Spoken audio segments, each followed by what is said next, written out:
Cheap or expensive helmet for long trips. This was good title, isn't it?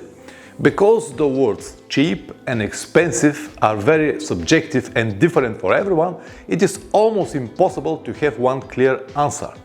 In this video, I'm not going to try to convince you in anything. What I will do is to share my opinion and my experience on this topic. So if you have nothing to do, grab your favorite drink and stay with me.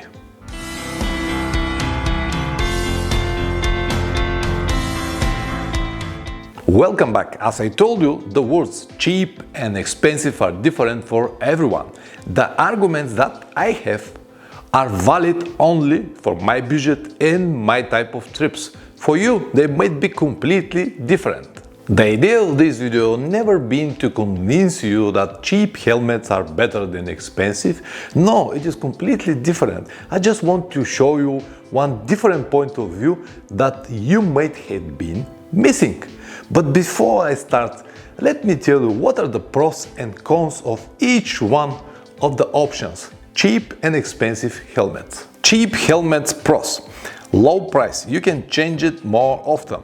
You can have a few helmets for every occasion. You can find it easily in almost every town.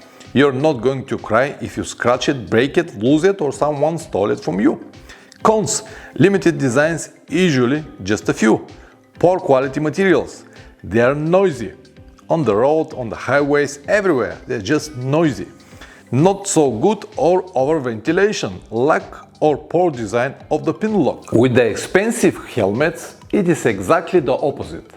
All the cons of the cheap helmets are like a pros for the expensive helmets. You know very well what they are. They've got a different features here and there, so you know very well. That's why I'm not going to waste your time with this. In terms of safety, I will say that 95% of the helmets that are on the market today will cover the minimum requirements to receive the certificates that are needed to be in the shops, at least in Europe, USA, Australia, UK, and a few more places around the world. I cannot confirm this for sure for Asia, but for the places here around, they're about the same.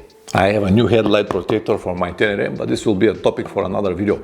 Anyway, a few months ago, I have made a test destroying two types of helmets, one cheap and one on average price. And the results surprised even me.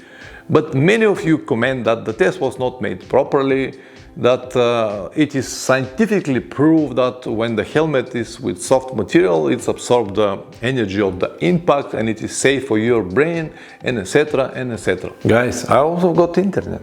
I read many articles on this topic. I watched similar videos on YouTube. I know exactly what you mean. But even the best scientifically proved tests cannot predict and project all possible crash scenarios. There is no even one person to tell you that this helmet is for sure 100% sure safer than another.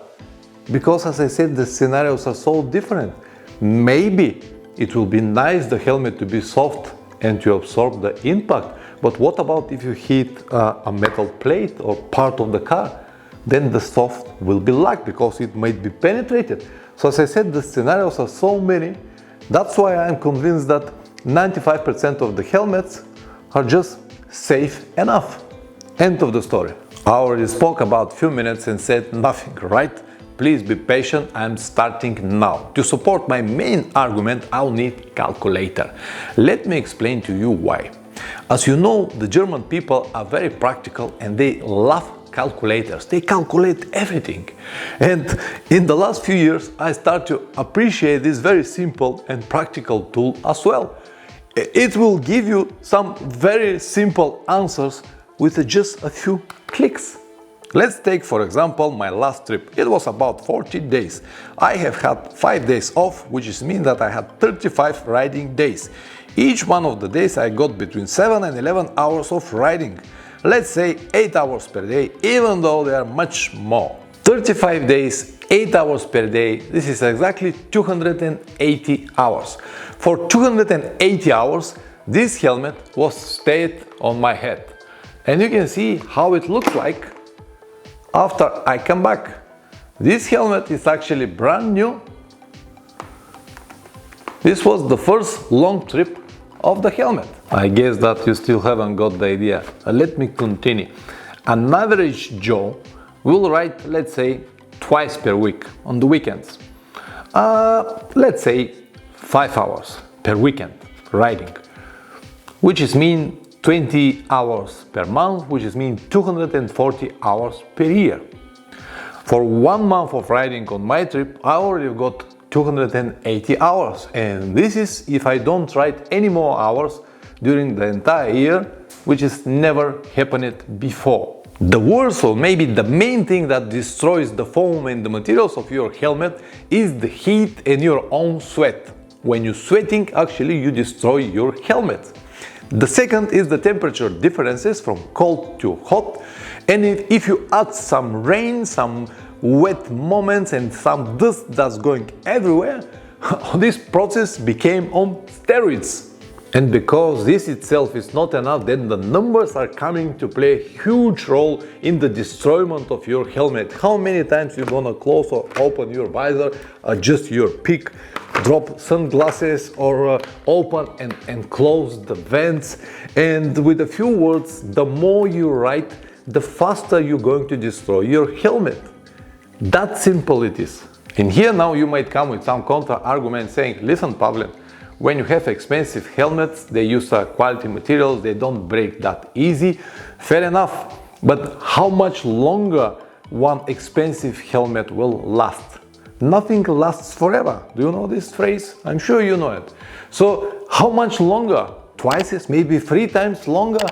I highly doubt, because when I know how all of the new items are made, like made from cheese, it is very hard for me to believe that just because I have paid 800 or 1000 euros for helmet, it will last 5 times more than a helmet for 200 euros. I just cannot believe it. It is true that I never bought and used such an expensive helmet. Probably I will do it one day and will share my opinion again, but I have some friends that have it and they complain actually from the same problems.